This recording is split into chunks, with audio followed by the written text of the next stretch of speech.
Manguntrana ka kung nganong kagwang ka? Kagwang ka kay nanimaho kang anso. Kagwang ka kay nagtinapulan ka sa imong trabaho. Kagwang ka kay arang nimong mauta. Ang kagwang usa ka mananap nga niapas Bohol. Talag sara mo tunob sa yuta kay kasagaran nga panahon naa sila makitaan nga nagkumpayot sa labong nga mga dahon. Niini nga porma, ang ilang ihi matigom sa ilang tiyan, masarap sa panit, mao nga maanghit. Kini usab nga panit kung sila mo ambak sa ilang pagdupa, sayon rang mo panaw ngadto sa laing mga sanga.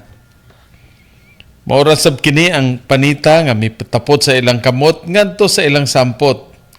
Kung sila mo kumpayot, sa ilang lubot ang panit magtapok.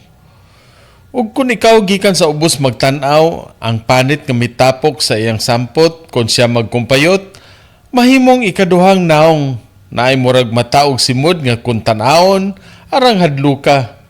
Apan sa tinuod, ang imong nakita, ang lubot ra aning mananapa nga parehas kagwapa sa iyang tinuod nga hitsura. O kung ingnon kag kagwang, klaro na ang imong kahimtang. Kung tawgon kag kagwang, ang imong lubot ug ang imong naong, ang gid ra gyud tan-awon. Gikan diri sa Bohol alang sa maayong balita sa Central Visayas, Ray Anthony Chu, PIA Bohol.